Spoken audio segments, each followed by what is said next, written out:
2 minute में लोगों की भूख मिटाने का दावा करने वाले नूडल्स के बाजार को एक और बड़ा झटका लग सकता है। बीते दिनों मैगी पर बवाल के बाद अब योग गुरु रामदेव द्वारा हाल ही में लॉन्च किया गया पतंजलि आटा नूडल्स विवादों में है। भारतीय खाद्य सुरक्षा एवं मानक प्राधिकरण का कहना है कि योग गुरु की कंपनी ने नूडल्स लॉन्च करने से पहले जरूरी मंजूरी नहीं ली है। दिलचस्प बात यह है कि जहां एक ओर FSSAI के अधिकारी ने अप्रूवल नहीं दिए जाने की बात कही, वहीं पतंजलि आटा नूडल्स के पैकेट पर FSSAI की ओर से दिया गया लाइसेंस नंबर छपा हुआ है।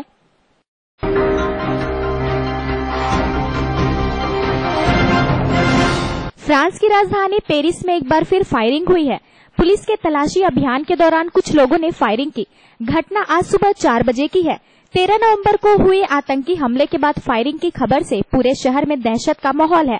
उधर फ्रांस और रूस एक असामान्य गठबंधन के तहत सीरिया में इस्लामिक स्टेट के आतंकियों को निशाना बनाने के लिए अपनी सैन्य और सुरक्षा सेवाएं समन्वित करने पर सहमत हुए हैं। दोनों देशों के युद्धक विमानों ने IS के गढ़ राका पर बमबारी की। दोनों देशों ने IS पर निर्ममतापूर्वक हमले का संकल्प लिया है।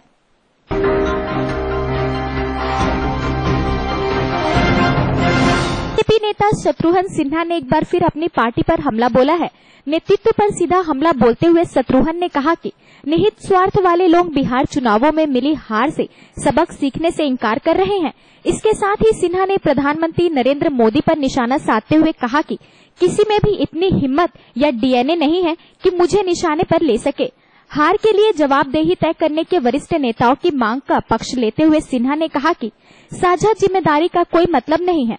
सुधारात्मक कार्यवाही के लिए लोगों की जिम्मेदारी तय की जानी चाहिए।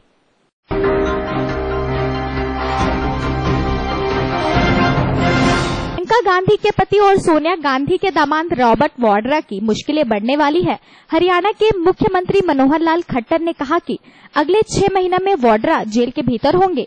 खट्टर ने एक कार्यक्रम में बोलते हुए कहा कि आने वाले समय में कांग्रेस के शासनकाल में की गई धांधली का पर्दाफाश किया जाएगा और रॉबर्ट वाड्रा को जेल के भीतर भेजा जाएगा। रॉबर्ट वाड्रा पर खट्टर ने आरोप लगाया है कि उन्होंने आम लोगों के हक का पैसा खाया है। ऐसे में उन्हें कतई बख्शा नहीं जाएगा। उन्होंने कहा कि ढींगरा आयोग अगले 6 महीने में अपनी रिपोर्ट पेश कर देगा, जिसके बाद आरोपी जेल के भीतर होंगे।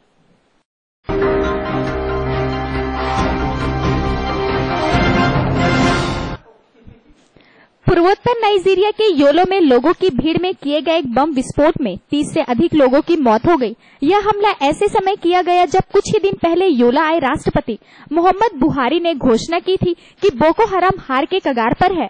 यह विस्फोट अदमावा राज्य की राजधानी योला के जम्बुतू इलाके में स्थानीय समय अनुसार रात 8:20 पर हुआ। हालांकि यह तत्काल स्पष्ट नहीं हो पाया कि यह आत्मघाती हमला था या IED विस्फोट किया गया। पाकिस्तान को आतंकवाद का शिकार बताते हुए चीन ने कहा कि वह आतंकवाद के खिलाफ लड़ाई में पड़ोसी देश की मदद करता रहेगा।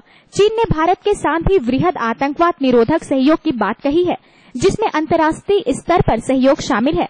चीन ने अमेरिका की ओर भी निशाना साधते हुए कहा कि वह उसके पड़ोसी देशों के साथ जारी विवाद में दक्षिण चीन महासागर क्षेत्र के बाहर के देशों के हस्तक्षेप को मंजूर नहीं करता।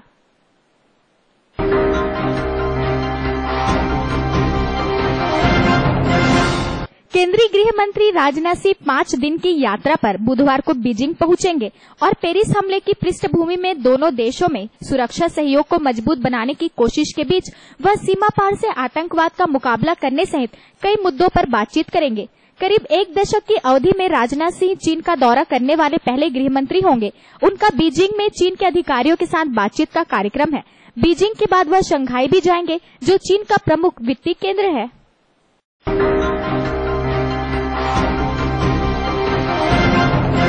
केंद्रीय मंत्री प्रकाश जावड़ेकर ने कहा कि वरिष्ठ कांग्रेस नेता मणिशंकर अय्यर ने पाकिस्तानी टेलीविजन चैनल पर यह कहकर राष्ट्र का अपमान किया है कि अगर भारत और पाकिस्तान के बीच वार्ता बहाल करनी है तो प्रधानमंत्री नरेंद्र मोदी को हटाना जरूरी है।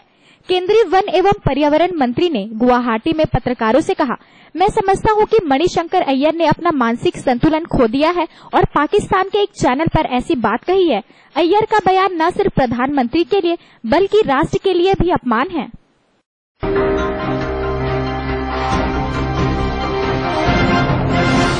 विमानन क्षेत्र में अनुचित व्यापार व्यवहार पर अंकुश लगाते हुए भारतीय प्रतिस्पर्धा आयोग ने माल ढुलाई पर ईंधन अधिभार लगाने, आपस में गुट बनाकर काम करने के मामले में जेट एयरवेज, इंडिगो और स्पेस जेट पर कुल 258 करोड़ रुपए का जुर्माना लगाया। Express industry council of India की ओर से दायर एक शिकायत में सार्वजनिक क्षेत्र की एयर इंडिया और निजी क्षेत्र की गो एयरलाइंस का भी नाम लिया गया था। हालांकि सीसीआई ने इन दोनों पर कोई जुर्माना नहीं लगाया।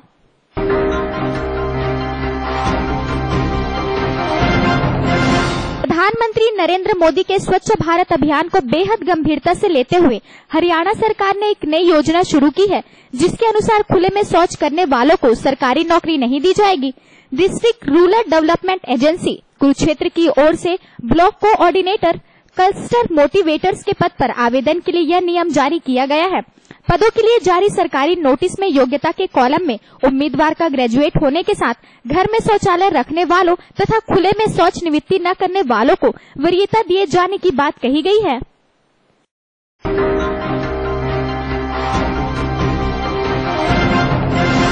कुपवाड़ा में आतंकियों से लड़ते हुए सेना का जाबाज एक कर्नल शहीद हो गया। 41 राष्ट्रीय राइफल्स के कमांडिंग ऑफिसर कर्नल संतोष महादिक को सर पर गोली लगी जब उनकी आतंकियों के साथ मुठभेड़ चल रही थी। यह घटना कुपवाड़ा से 8 किलोमीटर दक्षिण मानीगढ़ के जंगलों में हुई। कर्नल महादिक पर फायरिंग उस समय की गई जब वह जंगल में छिपे आतंकियों के सफाई के लिए 13 नवंबर को शुरू किए गए एक अभियान के तहत छापेमारी कर रहे थे। अभियान के पहले दिन थल सेना का एक जवान भी घायल हुआ था। आतंकियों की गोलीबारी से घायल हुए कर्नल महादिक को सेना के अस्पताल ले जाया गया, लेकिन उन्हें बचाया नहीं जा सका। फिलहाल उस पूरे क्षेत्र को सेना ने घेर लिया और गोलीबारी जारी है।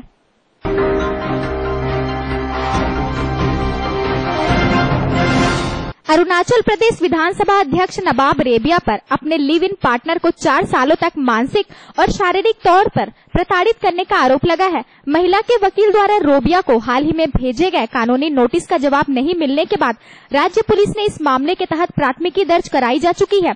4 सालों तक रेबिया की लिव इन पार्टनर रही महिला ने उन पर 2011 से शादी के झूठे वादे करने और धोखाधड़ी का आरोप लगाया है।